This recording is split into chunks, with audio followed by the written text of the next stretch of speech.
Hey guys, welcome back to ADHD Answers. It is noon on a Monday, and that means that I'm doing a Facebook Live. Let's make sure I'm centered. I hope you guys are doing well, and I hope you guys are thawing out from last week's snow and ice and no school. I heard that some of the kids were out every day last week, which is insane to me.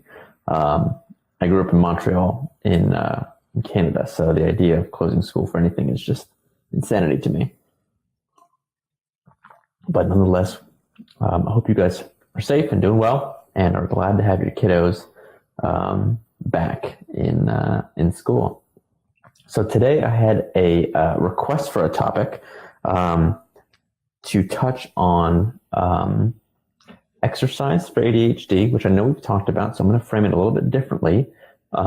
And diet for the ADHDers, specifically children, which we probably don't need to segment it. Anything that I say for like an adult or a child probably applies to the counterpart. So what works for me now probably would have worked for me as a kid in relation to diet and exercise. So first things first, let's talk about exercise. Let me look at these specific requests. Could you talk more about exercise as medicine for the ADHD brain? Sure.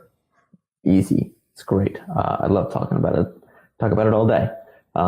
So I think a lot of people would be hesitant about using the term medicine because it implies some sort of medical knowledge, medical background. However, when we look at the medications, the stimulants, and this non-stimulant medication that our ADHDers are prescribed, they have very definitive goals, and that is to adjust the neurochemicals in our brains. And the two neurochemicals that are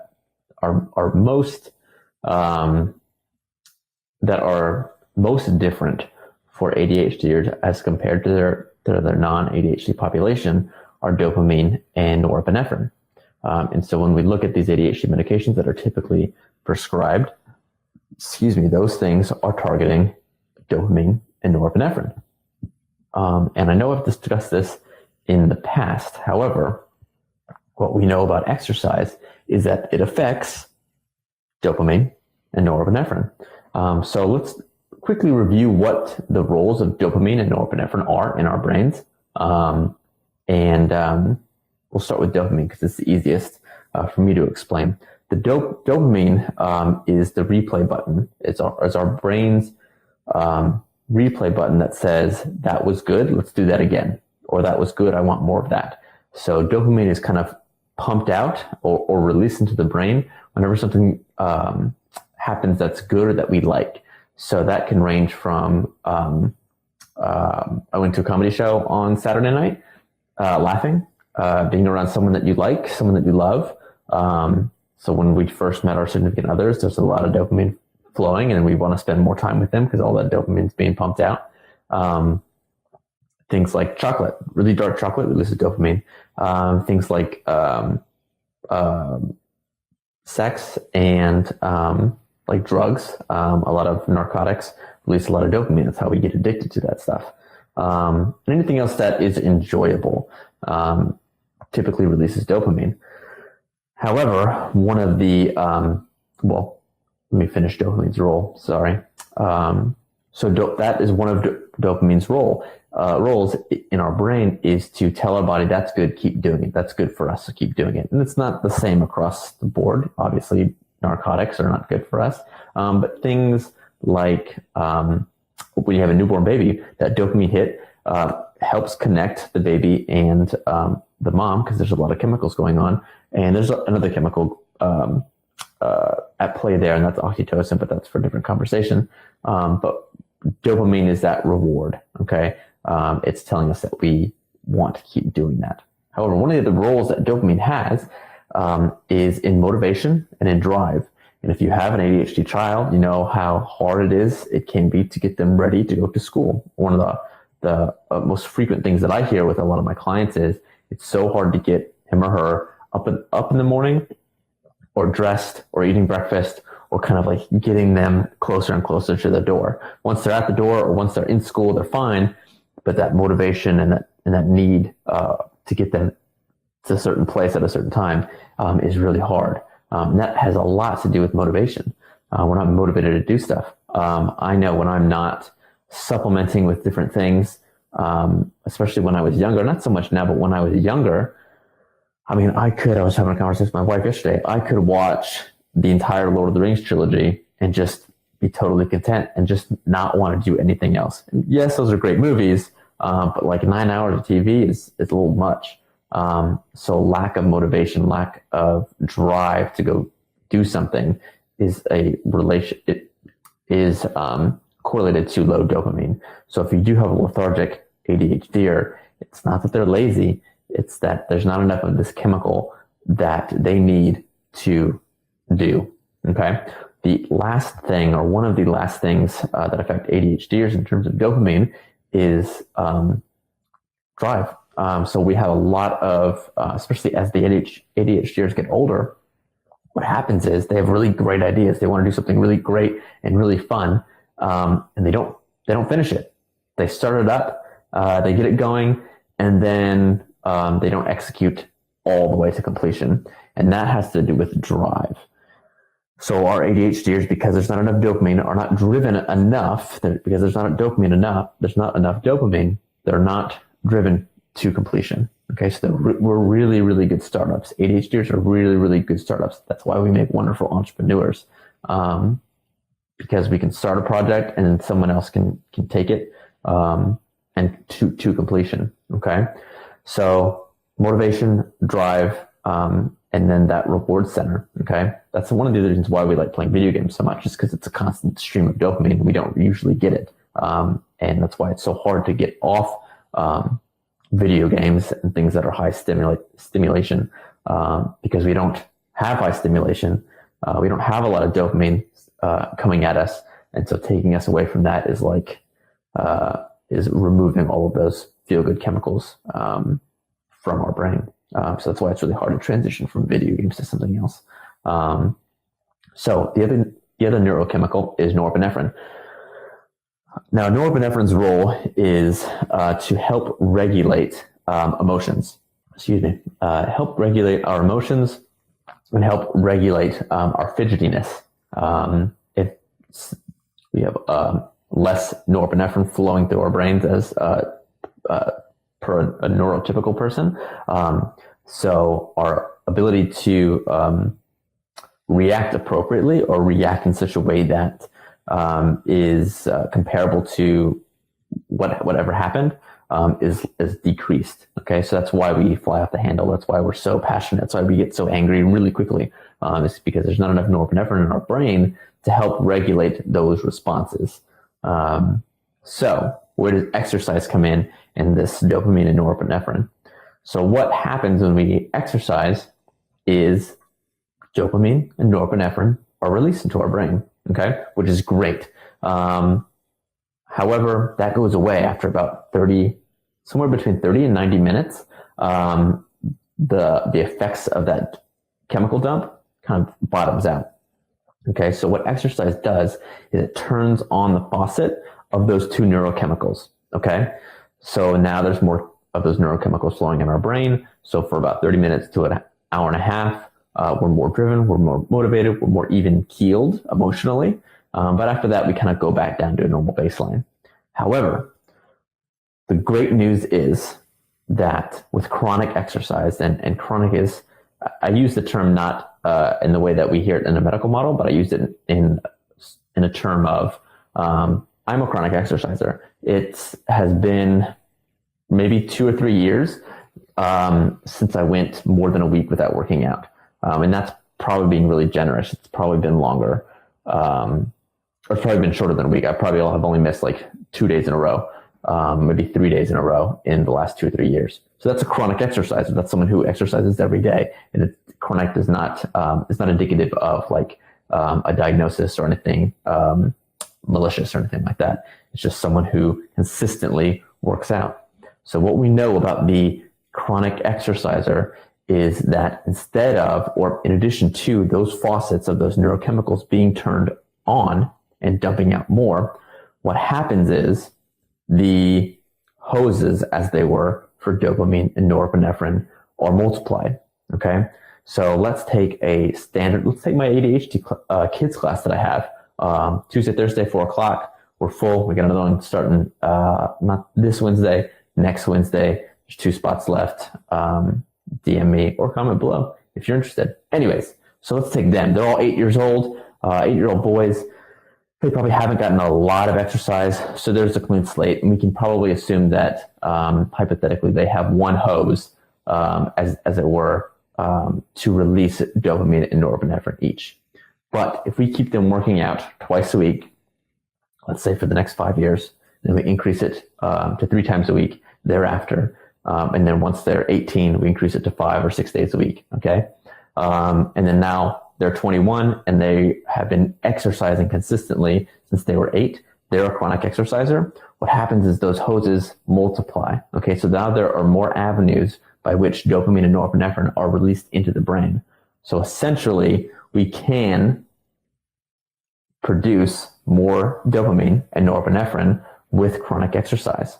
So that's why I say that exercise is medicine, because that's what medication is doing anyways, except when you take medication away, more hoses are not being created. We just turn the faucet back off. Okay?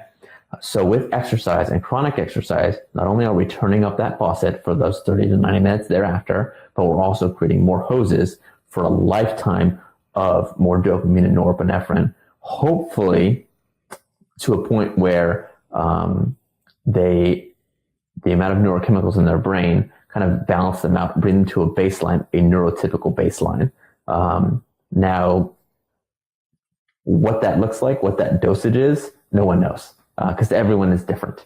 And everyone's ADHD is different too. I see some of the ADHDers in my kids' class and at my practice have an abundance of ADHD, more than I ever did. However, I see some that have way less than I do. And so what they need based on that is anyone's guess. The best that we can do is give them, and just like every other medication, is give them a dosage and see if that's helpful. It's all an experiment. It's the same thing that your PCP or psychiatrist does, is let's start here and then let's increase it. Now, of course, in my ADHD classes, if we have those 8-year-olds and we see absolutely no change over 2 months, then he needs to be doing something extra outside of my classes. And that way we're really giving him and really finding an appropriate dose. I work out 6 days a week. I don't think that's indicative to what I need. I do know, however, that when I have gone on longer stints of not working out in years past, I'm way more antsy, I'm more irritable, and my legs hurt and I have a hard time falling asleep. And the 6 days a week thing is not like a hard and fast rule. Anecdotally, that's just what I want to do. I want to be in the gym every day. I coach, so I'm there anyways. And so I also have strength goals that I want to hit, and you can't do that working out twice a week. If you want to get somewhere, you need to up the volume, up the dosage of where you want to get. Okay. So that's how exercise is medicine. It truly is medicine. It's doing the exact same things as our medications do, only there's no doctor prescription. There's no getting a referral for asking to switch medications or asking to even get a medication. You just go and you do. So that's why exercise is medicine. Let me look at if you guys have any questions. Let me see if I can find these other questions about what I'm talking about. Comment below, and I'll get back to you guys in a second. I'd also be interested in how diet can be used to help the ADHD brain. So I'm pretty even at my gym, I'm very reluctant about talking about diet. There's kind of an ongoing joke in the strength world that talking to people about their diet that's unsolicited is like trying to get someone to convert their religion. So I just kind of steer away from it. Since someone asked about it, what I will say is that I am currently on the bulletproof diet. Okay, Dave Asprey's Bulletproof Diet. You can Google it, Bulletproof Diet, and a bunch of stuff is going to come up. He has a podcast on. He has multiple books. And see if I can. Do I have that book here? It's not in the room with me. And I started doing that in November, and I really started doing that to help some other personal issues, and it just seemed what I heard him talking about, and I'll link the podcast that I heard him talk on.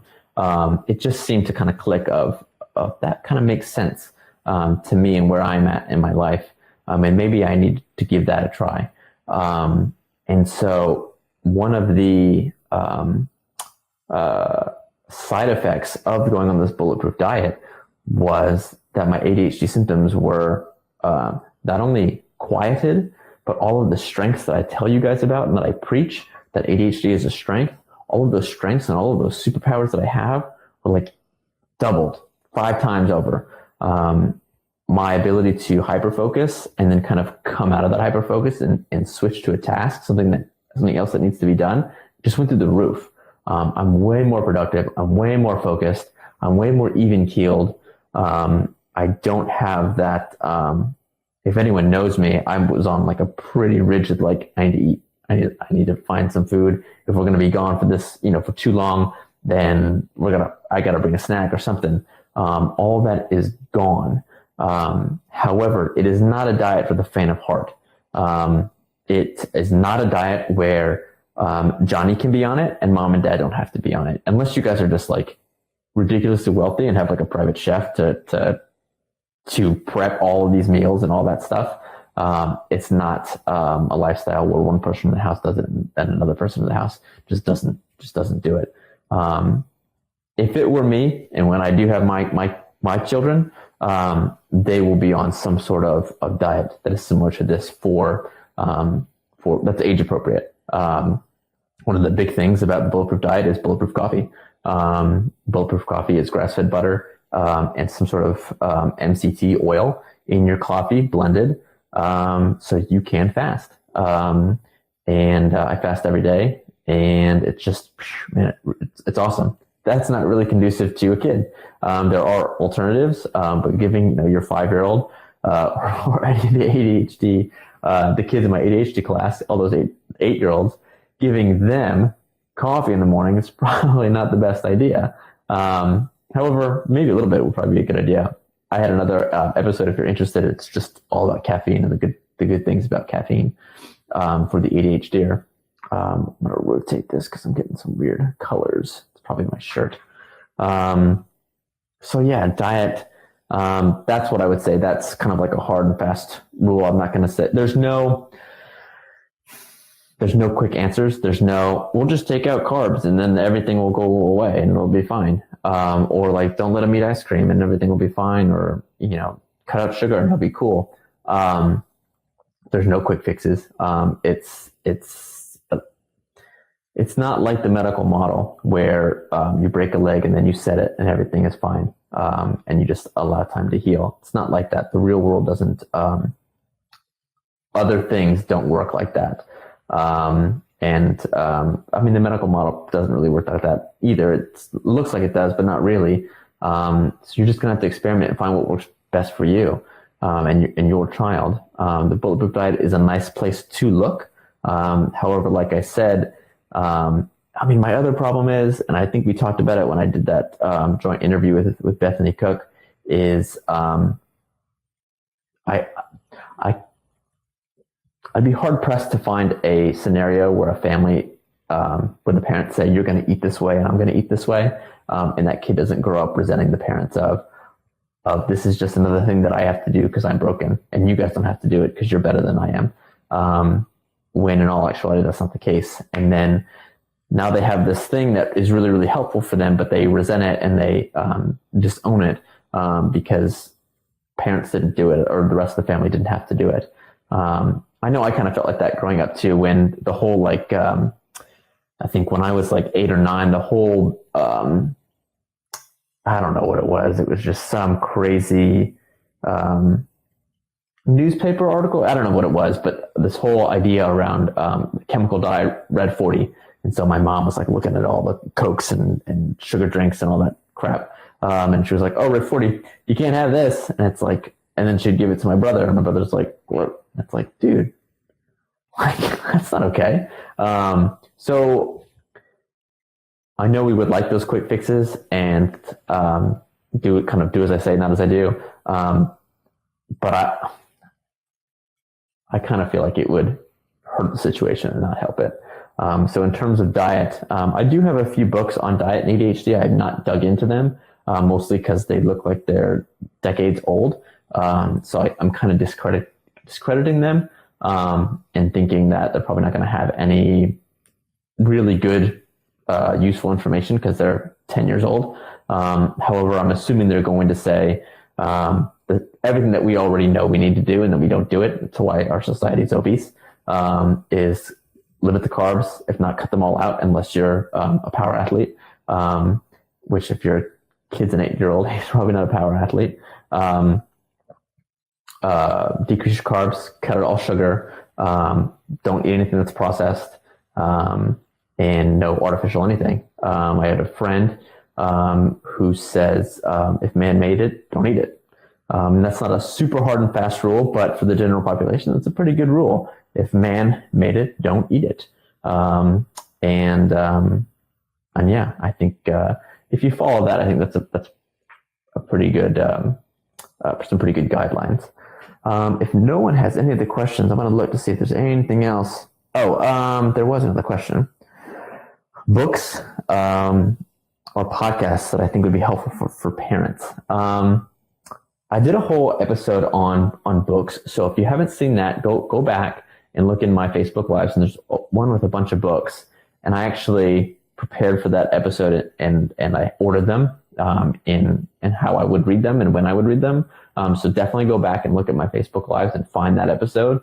And that way you can make your reading list according to what I think is best. I don't remember the list off the top of my head.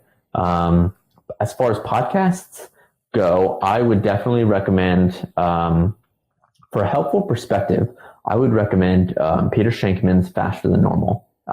Peter Shankman is a entrepreneur, and he has ADHD, and his whole podcast, he brings on ADHDers that are entrepreneurs and that are ridiculously successful because of their ADHD.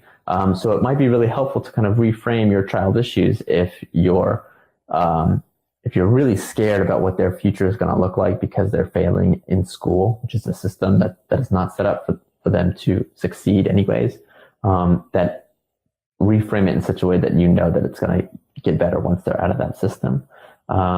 Distraction is Dr. Ned Hollowell's podcast, and he wrote like three of the books that I talked about in that in my recommended reading list. And his podcast is really helpful. It's just all about ADHD. You guys have seen my posts. He's like the ADHD guy. And he has that podcast. There is a new one, and it's not on my listening device, and I think it's called ADHD Awareness. And I listened to the first 2 episodes because his friend like posted it through his podcast, and I really like what he had to say. But the rest of his episodes are not on my listening app, and I never think to pull it up on my laptop or anything else. I think it's called ADHD Awareness. That I really liked the first 2 episodes that he had. As far as other podcasts that are helpful for parents, not a whole lot. Most of them are geared towards adults and not towards parents of ADHDers. However, if you have questions or comments or topics that you want discussed or topics that you would like to hear from my podcast, let me know, and I'm sure I can reach out to people. Maybe we can get some interviews going on these Monday episodes of ADHD Answers, and get some even more expertise out in the Roanoke Valley for you guys. So if you guys don't have any other questions for me, I don't have anything else for you other than our next ADHD class starts next Wednesday, not this coming Wednesday, but the 31st at 4 o'clock. There are 2 or 3 spaces. I had someone message me a few days ago I haven't heard back from them if they are confirmed. But we have 3 people so far, and we're only taking 6. And I'm expecting to, like last time, I'm expecting to be full before our first day of class. So if you're interested, direct message me, email me, get a hold of me in any way you can, call me. But the number is listed on the Facebook page. Get a hold of me and reserve your spot, because I do not know if and when we're going to start a 3rd class, specifically for ADHDers. So yeah, if you guys don't have anything else for me, that's all I got for you. And we will talk to you guys again next Monday.